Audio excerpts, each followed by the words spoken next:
Hi, witches. Hey, witches. Welcome to tonight's Meetup, Beginner Witch Series, week 4. Week 4. Tonight, we're going to be talking about altars, but we're also going to talk about the new moon in Aquarius and Imbolc, which all happen within just days of tonight. Days of each other. Like hours. Next day, hours. the next Yeah, day. exactly. Just so, one after the other. Big meeting, lots of stuff to cover. We look forward to having you with us tonight. Thank you. For those, welcome back. I see faces. We just had an Imbolc meeting for New Witches Q&A, and I see some people back that were there for that. Thank you for coming back, and thank you for being here at the New Witches Beginner Witch. No, I'm sorry, the Beginner Witch series. This is week 4. I'm Kat. I'm going to go ahead and do the introductions just to get out of the way. I need to get my ready face on. Yeah. Okay. So. For those of you who haven't met me, I'm Kat. I'm a new witch. This is my daughter, Jayme. She's 25 years into her practice. We started the New Witches Meetup group in November of 2020. And oh, by the way, today I saw we had 985 witches. I don't know if that's grown since then. It's like, can you believe that? Oh my gosh. We started the groups to help people to answer questions. We have a slogan, witches helping witches. Witches helping witches. That's what we're about. After over a year of running the Q&A, we decided to go in a little bit different direction. I read this book called, when I first started, called The Solitary Witch's Green Book. And I really liked it because it was a step-by-step, week by week. You were doing things to build on your knowledge and build on your practice and add to just, it was like building blocks to get you to practicing witchcraft. And I liked it so much that I told Jayme I wanted to turn it into a series. And that's how we got here today. And I'm super excited to be sharing my knowledge with you and to have my daughter co-hosting because she's really the knowledgeable. I call her the master witch, even though there's actually no such thing as a master witch, at least not yet. But she'll answer any questions that we have at the end of the meetup. If anybody has that I can't answer, or she's got lots of great knowledge. So all right. So I'm seeing somebody asked if we were frozen, and another person said they just have a black screen. I just want to make sure that things came into frame well. Amy was asking about the black screen. I have to find her on the thing. Amy, okay. And I don't see Amy. Amy might be having a thing. Yeah. She asked if we were frozen, and she asked if we were black screen. We're not frozen. She's coming back. Okay. She's gonna log out and come back. All right. Very good. Okay. Excellent. Okay. I'm playing the clicker of the emitter, and I'm new to this job still. She's co-host. If you were with us last hour, we were in different positions, and we were also dressed for Imbolc. Right. Now we're in our witch gear, witch attires to get into our zone, our zone. Yeah. Mm-hmm. All right.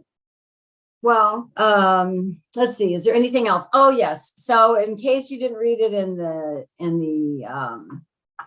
description, there is a Beginner Witch series Google Drive where I'm posting the lessons because I take the time to type them all out. Jayme was really good and made notes, but I need more than that. So those are in the Google Drive, and there's a link in tonight's meetup. I try to put it in everyone, but in case I forget, you can always ask me. We have a YouTube channel with videos from past meetups. If you're interested in that, we have a special one for you tonight. That link is also in tonight's meetup. We have a special one? We do. Traveling altars. Oh, yes. Yeah, that's specifically about our topic tonight. Oh, that's true. Okay. Let's see. What else is in there? So the Google Drive. We also have a Facebook group that I hope you'll join if you're on Facebook, where we get to know each other and share pictures and talk about things. Like each week when I do this, I give you guys some exercises or lessons or homework or whatever you'd like to call it. And we talk about those things in there and share pictures from them. So please feel free to join us there if you are a Facebook person. We'd love to have you. Or if you're not a Facebook person, like I'm not, I actually, like, I really don't like my It's so weird, right? I'm all over YouTube now and I have this meetup. But for people on Facebook, I don't know why I'm just Facebook averse. I used a 4 generations ago last name. So I made a new Facebook thing for me. And I'm not using my current name, which is Welch. I'm married. My great-great-great-great-grandmother's last name was Smithwick. And the name is actually dying out. There's still like several hundred people who live in Ireland with that name. But so I'm Jayme Smithwick on there. And I'm just using that as like, nobody's going to know who I am.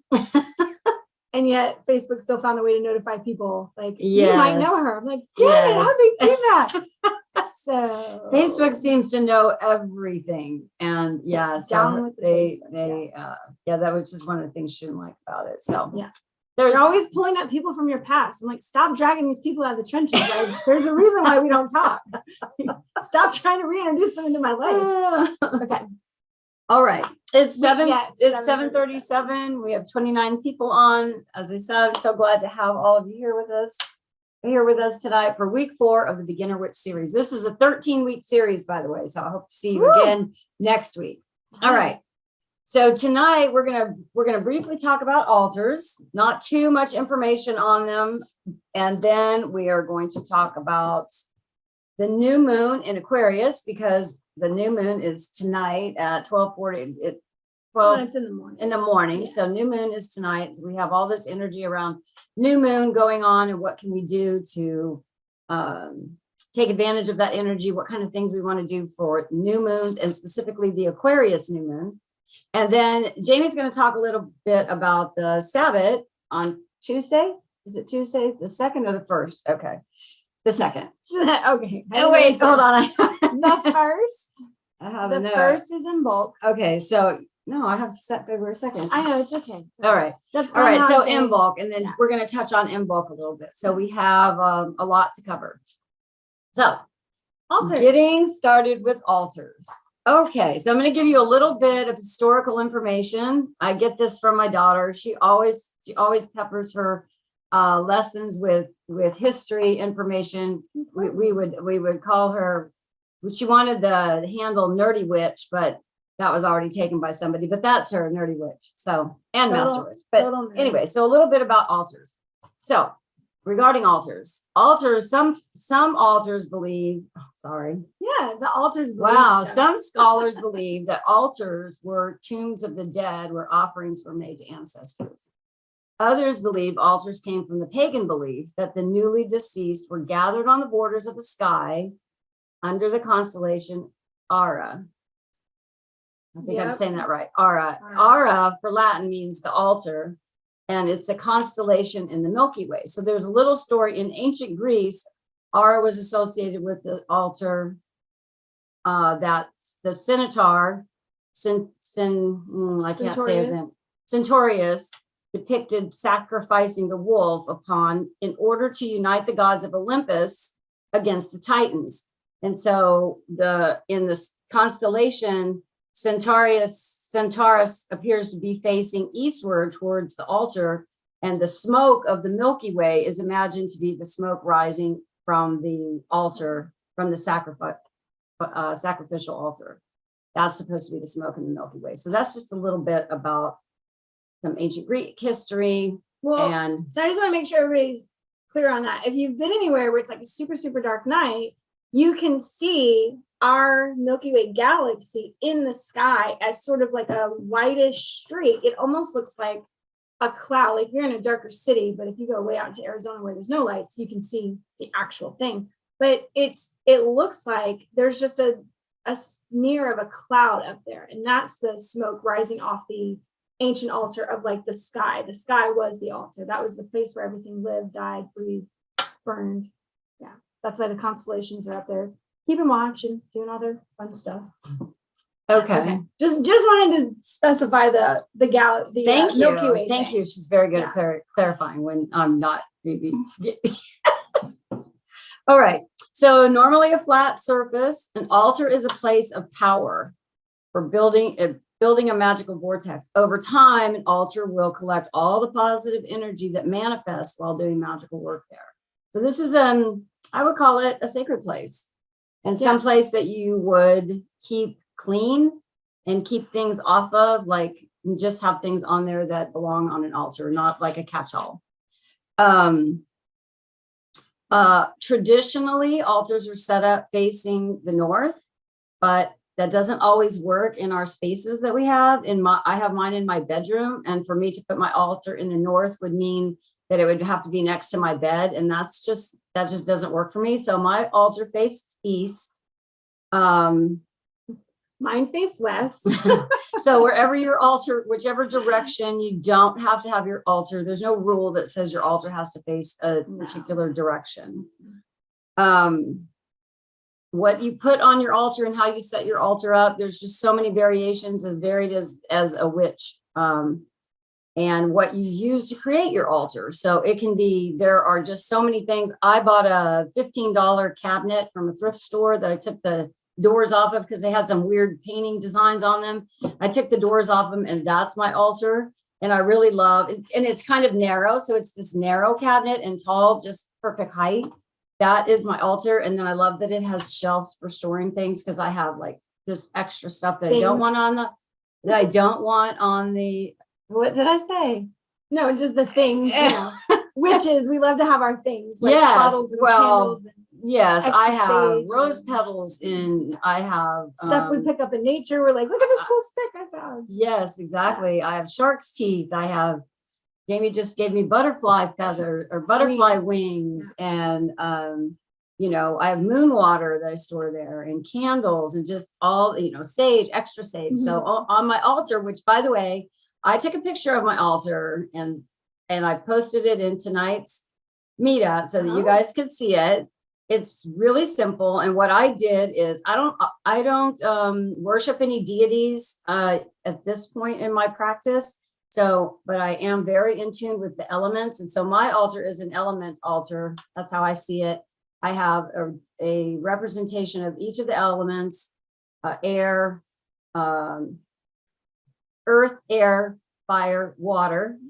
And some of the things, if you look at the picture, you might not notice, you'll see butterfly wings by my feathers. And then by my water, you'll see shark's teeth. So I just love that I can bring in these little things that I find in nature. Whenever I'm out on a walk, every feather I find comes home with me.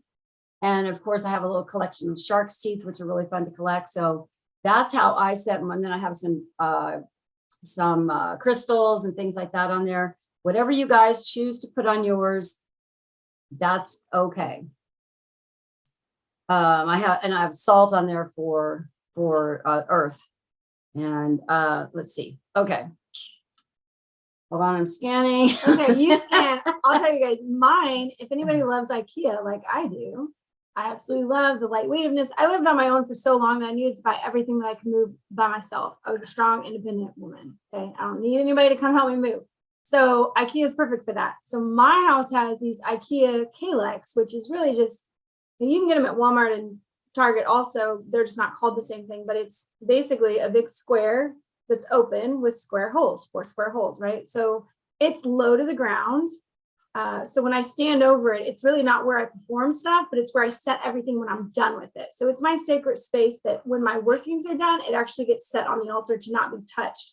And I made myself this rule where it's like, it's right before I go out my door from my office. I'm like, you're not allowed to set your coffee cup down on that. Don't set bags down on it. Don't, you know, to keep it sacred for me, to keep it to where it's not just another surface or space.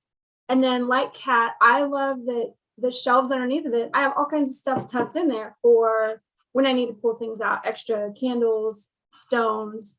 I have snake skin. So I have an awesome black racer snake who lives in my yard and gives me this great sheddings every year, really big, long ones. And this year I found it in my mint garden. That was exciting. So I never know where I'm going to find him, like wherever he or she decides to brush up against stuff to pull the skin off. But that's what I keep underneath my altar. Same thing, things from nature.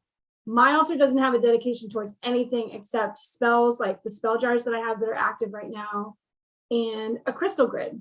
That's pretty much what's on my altar.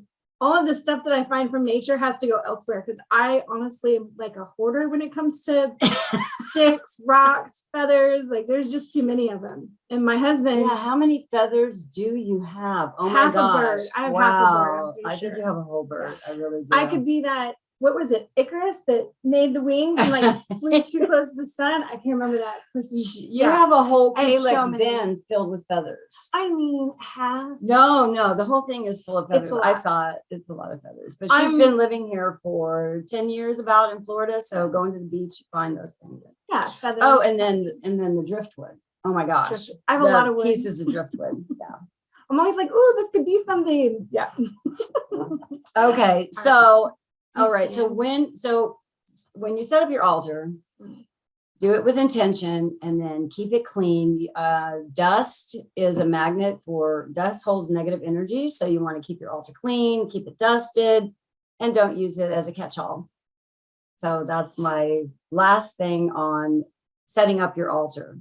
Okay, so altar ideas can be anything, dresser, nightstand, table, bureau, an old china cabinet. We have some nice pictures people have posted in our Facebook group with their altars. One person, I can't remember who it is, had an old cabinet that she got for the kids, I think she said, and she was really mad because the kids didn't use it for like video games or something, and she repurposed it, and that piece of furniture was making her unhappy until she repurposed it into an altar. And now it's this great piece, and it's got the little cubby holes and everything for it.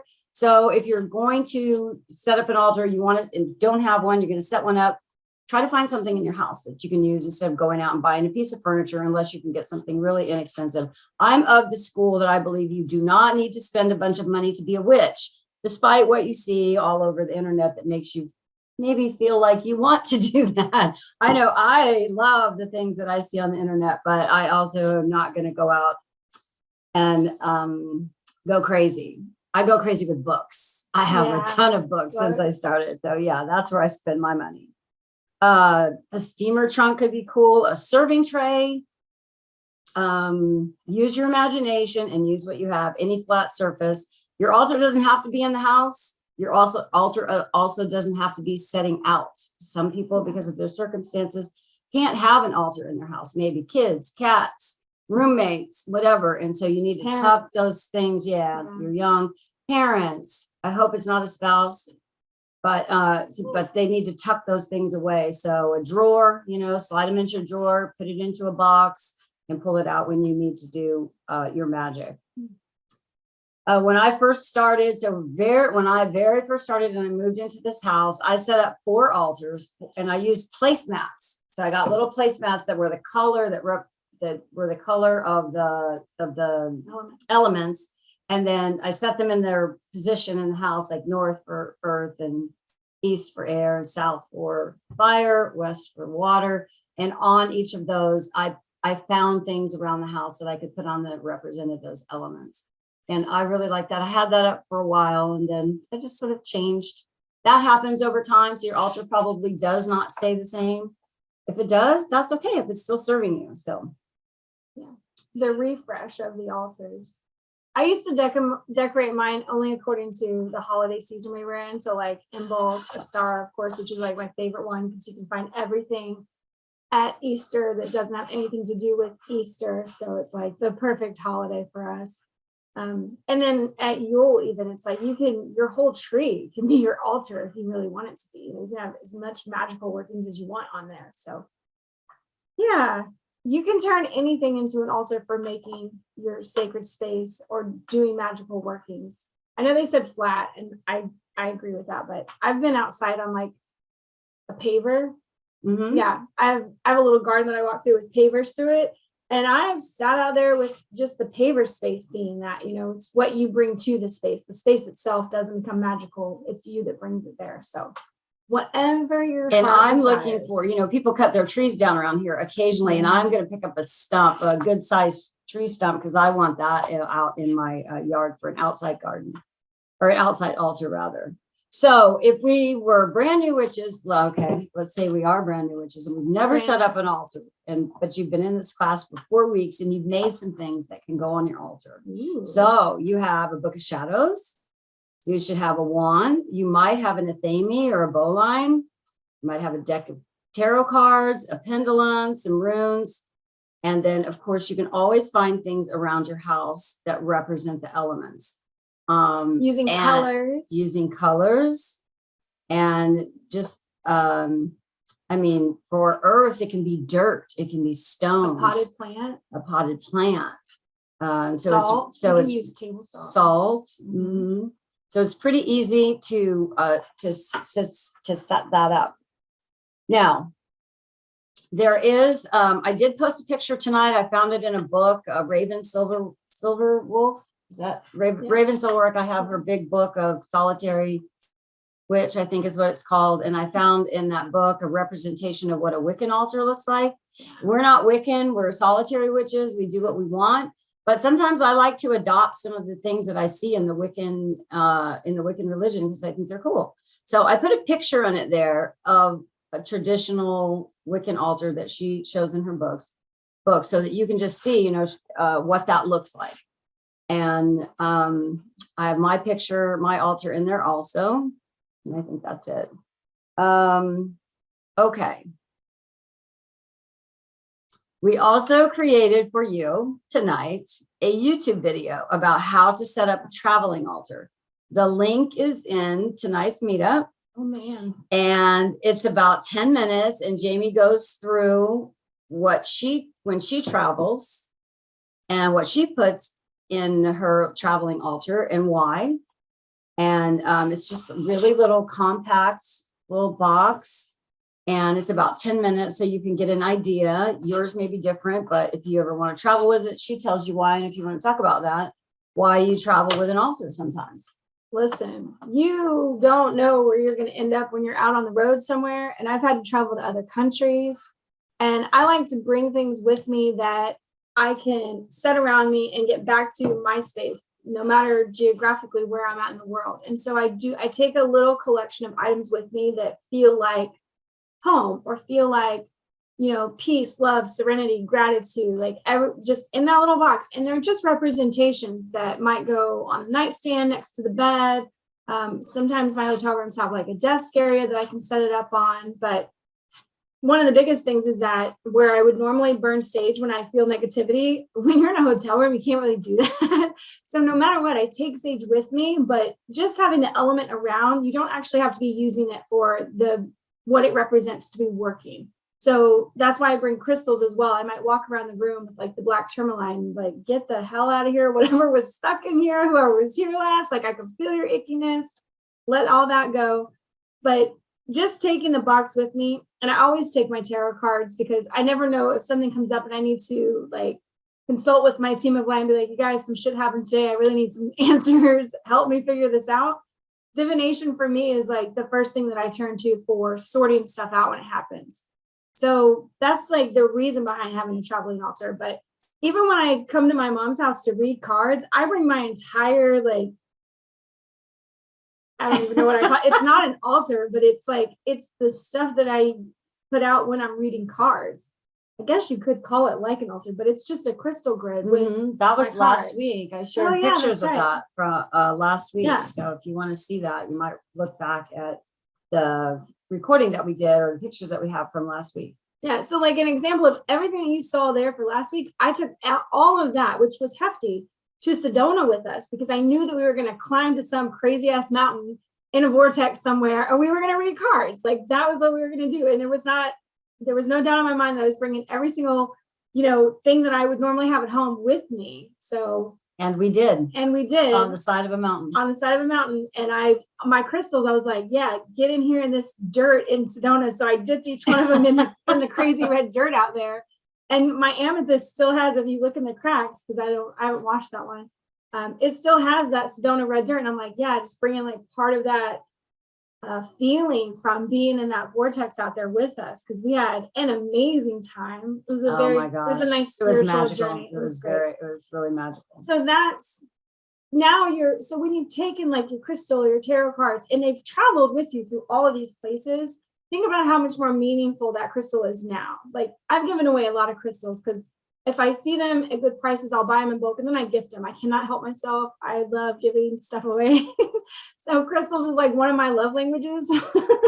You get a crystal, you get a crystal, you get a crystal. That's just what I do. But now I have crystals that have been with me and traveled with me, to like, where did I go? Germany, Spain. Where did I go? I don't know. all over the place. Anyways, I went to a couple places in Europe, not like the best spots ever, but it was for work.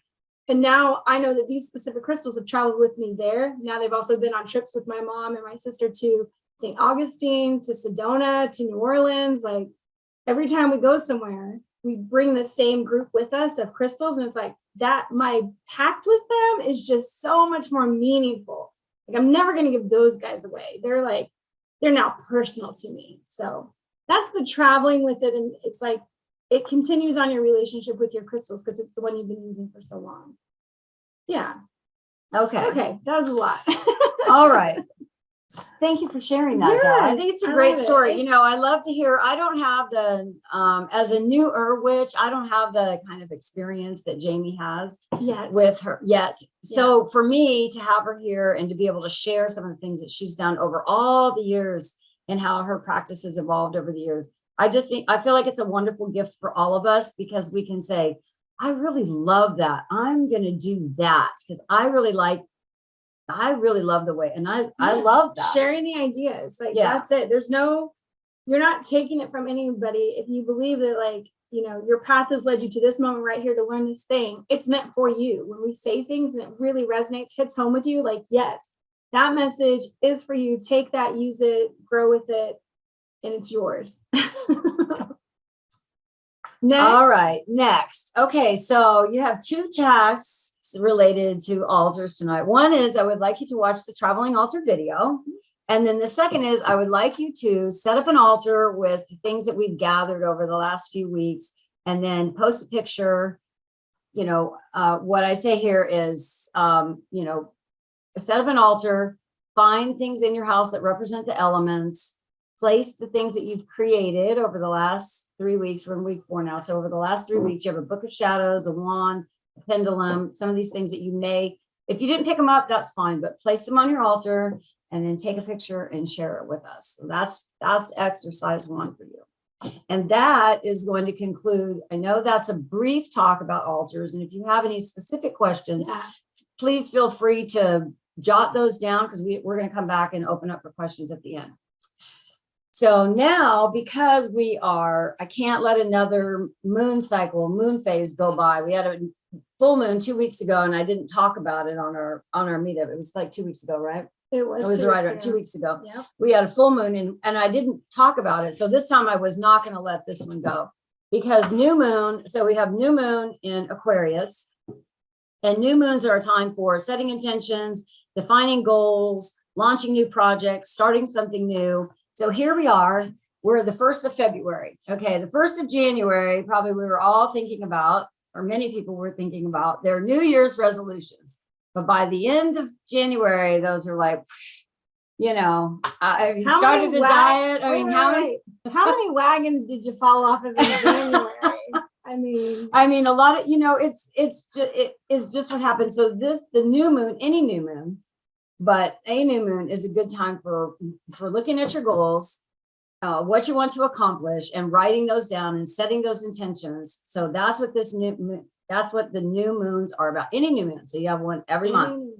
Any new moon, you can do this. This moon in particular, Aquarius is in the 11th house of the zodiac. And I posted a picture of the zodiac, a chart that shows what each house represents. It's in the meetup tonight. And so if you read the 11th house, which is Aquarius, you will learn that Aquarius is about groups, teams, friends, acquaintances, organizations, networking, social awareness, community, social justice, technology, hopes and wishes, aspirations, personal goals, our sense of our true inner purpose, the future, social justice, humanity. So it's all about people.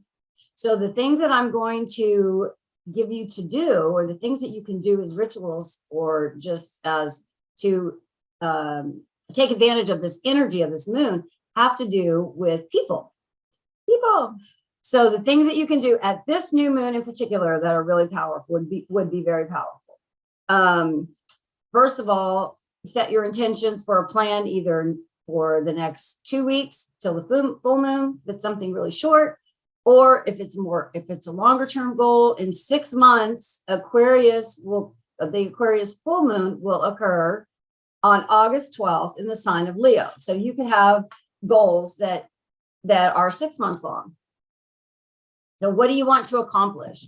What are your intentions? And this is a good time to, like, if you had New Year's resolutions and you kind of fell off the wagon. I'm pretty sure I had an exercise plan in there, and we get to the gym, and I think I've been once, and I went tanning. I didn't even get on any equipment. You didn't specify working out. You said get to the gym. I did say get to the gym. So this is the time. This is the time to think about those things and what do you want to get accomplished, and write them down and set your intentions for them. Some other things that you can do that are related to the energy of Aquarius are, one thing you can always do is get rid of things that no longer serve you. You can attend a community event. This would be related to groups, organizations, teams, networking, and social awareness. This right here. This counts. This counts. Right. For sure. Check that box. We attended a community event right now. Yep, there you go. Go after a long-held dream. This is hopes and wishes in the future. Unite with others to pursue a common cause. So that covers social awareness, social justice, and causes. Call on friends and allies for support or to give support, friends and networking. Join a networking website or support group, like us here. Networking and social issues. Join our Facebook page. That would be a good. Speaking of Facebook. Wait. What's that? She's plugging. I'm not plugging. I'm just saying they might really want to be on there because, I mean, but only if you're not a Facebook user, please. I'm not encouraging. I know some people really dislike Facebook, and I get it because they're like listening. You're giving everybody else a way out, but you're like, you need to get on there. She needs to get on it because it's part of our business, okay. And she needs to answer some questions that people might have. She's really good. Giving me responsibility. Aquarius also has to do with technology, so you could buy a computer or some other technical electronic device. Since we're talking about technology, clean up your Facebook friends or add some new friends. Get in touch with old friends. I got a good one for technology. What about all the extra cords and shit you don't know what it goes to that just like collects in a drawer somewhere? Oh my God, that would serve two things: technology and getting rid of things that you don't need. Yeah. And get in touch with old friends. So all of those things that I mentioned have to do with the energy of Aquarius. So remember, community, teams, groups, organization, things like that. So that's, I like to relate the things that I'm going to do around this time or around any full moon to what the moon of that energy is, because I think it's extra powerful. All right. I'm going to give you a very simple ritual to do. We have not done this yet, you guys. This is the very first one, but this is going to be so easy for you. And I'm going to read it, but it's also going to be in Google. It's in the notes. So get tonight's lesson. So here's the ritual that you're going to do. Now, this is the only thing you're going to need. This ritual comes from, it's not my own. I got it from the Llewellyn's 2022 Witches Date book. And the name of the ritual is called Blessings and Beginnings. And what you can do is, the only thing that you'll need is a white candle and a piece of paper with your goals written on it. It can be one goal, several goals, or what you hope to accomplish this year. All right. The other thing you can do to get into raise the vibration, put on a completely new outfit, if you have it, or something new to symbolize new beginnings. Write your goals and have them in front of you. You need a white candle, and with that in front of you, and then you're going to sit down in front of your candle with your goals, and you're going to visualize a long path and see yourself setting your feet on that path and say the following: I call down the blessings on this new moon and on my endeavors in the days to come. May the year be filled with joy, my path clear, my steps steady as I walk it. Help me stay focused on my goals, yet flexible in my intentions. As I speak it, it is done, it is done, it is done. Now that whole saying, you can write your own. I'm not really good at writing my own yet. I will get better in time. I don't know how you guys, if you guys do that yet, but I get really nervous and feel like I'm just not very, I get tongue tied or whatever. Her Virgo takes over. And Yeah. it's like, you're not doing it right. It's not structured. This doesn't rhyme. There's too many symbols. Exactly. I get in my headspace. I can't get out of my headspace with it. So I do look for others and I try to find something, and I might modify it, but that's one thing. So, you know, so I mean, this is so easy, you guys. And I'm going to do this. I'm going to tell you what my intention is going to be. Ooh.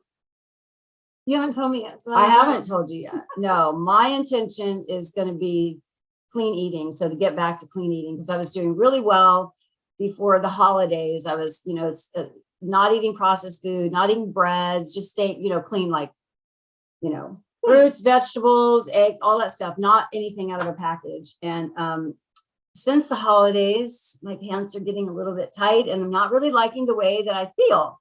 So I just decided this is a really good time for me to just set that intention to get back to eating clean, because I feel better when I do it. And it's a long-term goal for me to be healthy and to feel healthy. So it's not about losing weight.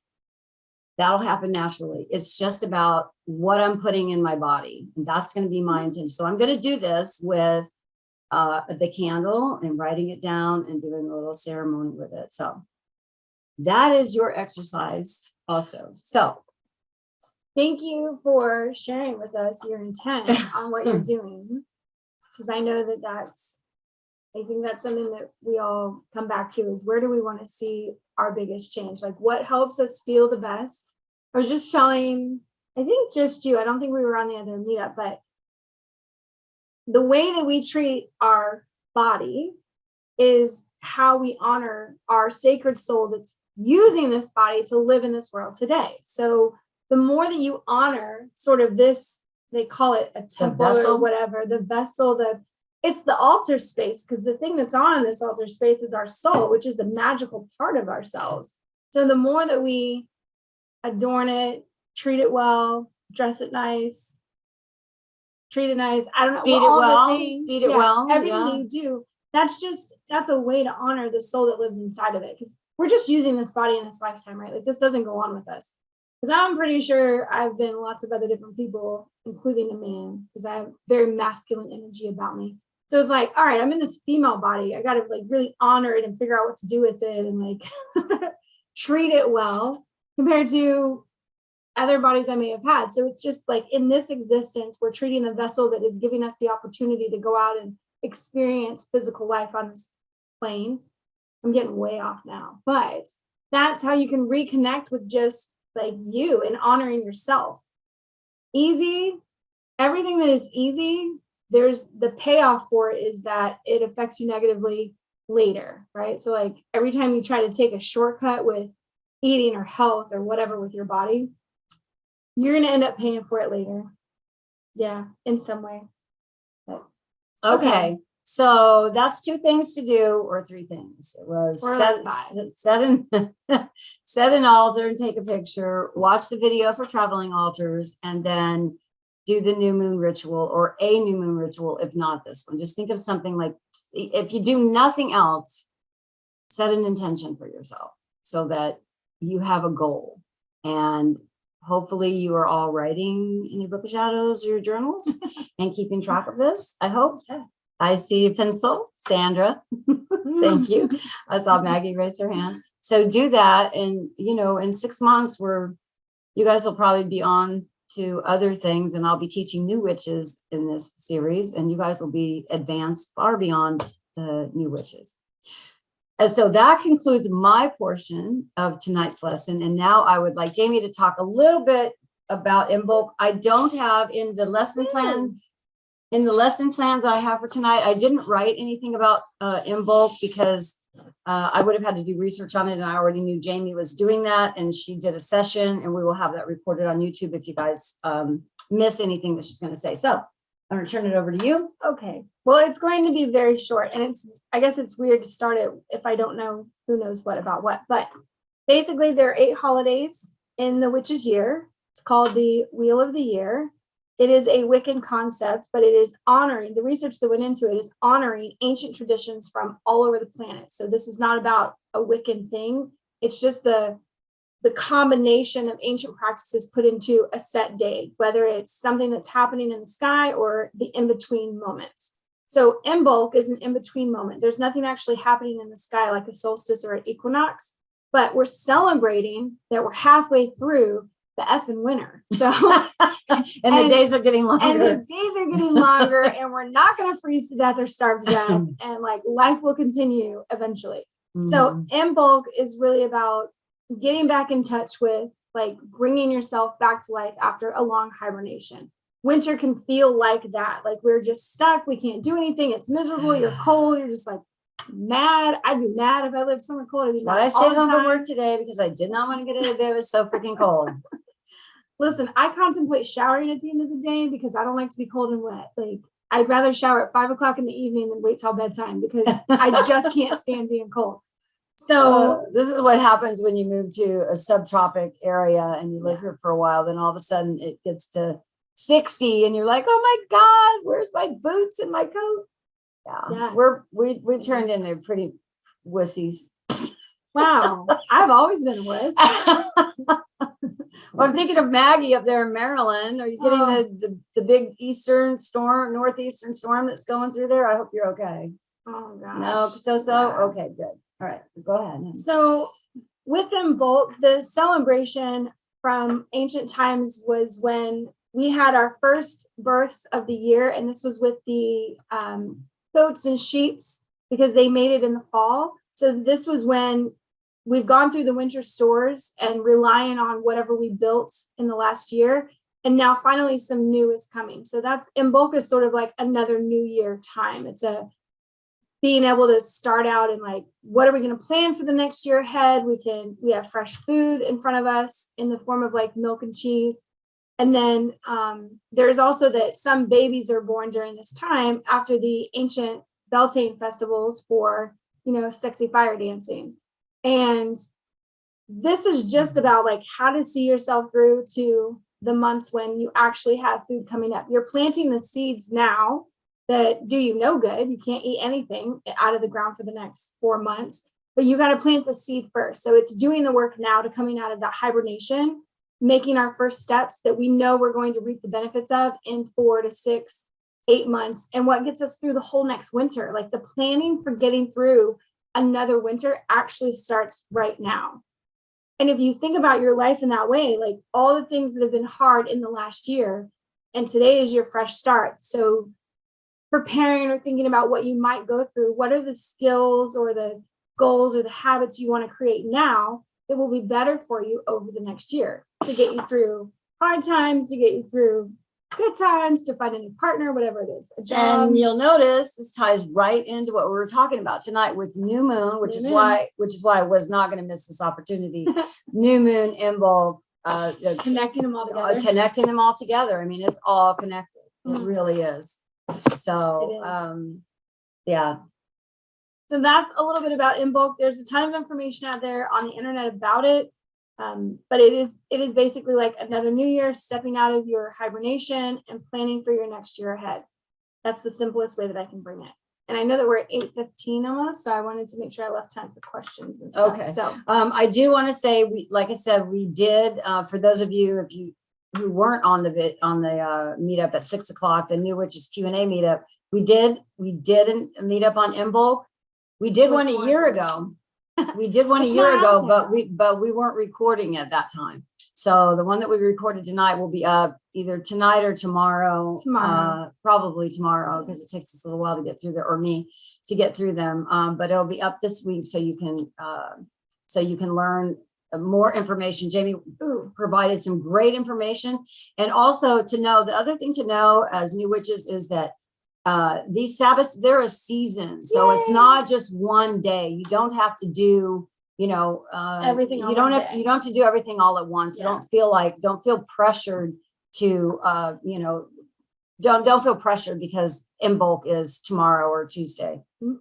Tomorrow. Yeah, Okay. It's the first. And the same thing, I didn't mention this with the moon's energy either, the new moon's energy. You've got like a 3-day span with the moon, any moon cycle. So like right now. Yeah. So right now the moon, and then you had the day before, the day after. Yeah. So if new moon is tonight at like 1 o'clock in the morning, the previous 24 hours from right now is new moon energy, and the next 24 hours is also new moon energy. So don't feel pressured to get it done,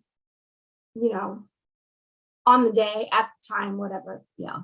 You also, new moon energy, and for building and it's not new moon specifically, but it's building energy. So if it's just something that you really want to create and work towards, anytime from new moon up until almost full moon is still the waxing of the moon, which is a building time. So you really have that like 2 weeks before full moon gets here to at least set your stuff in your, like, write it down, do a spell for it or a ritual, or like some time alone with yourself to know what you're doing, because that's the energy. There's only really two energies of the moon, right? We're either building or we're releasing.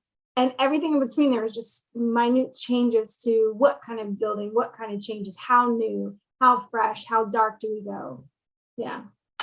So don't feel rushed. Doing a rush spell or ritual is not good for anybody, just so you guys know. Oh yeah. Make sure you're in the right headspace. And if you're not, just come back to it. I tried to read my tarot card. I tried to do tarot cards the other day, and I was just like, they were so off. And I thought to myself, I'm not there. So I just put them away. I just put them away, and like, it's not the right time for me.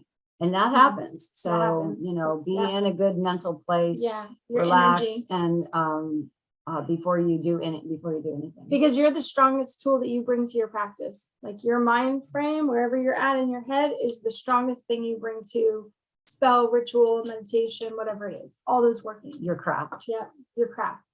Okay. Your life. I mean, yeah, absolutely. The whole freaking life. Okay. Yeah. All right. Dropping heavy stuff on you guys. For a Monday, for the last Monday in January. Thank you all for joining us tonight for the Beginner Witch Series Week 4. Week 4. We will see you next week for Week 5.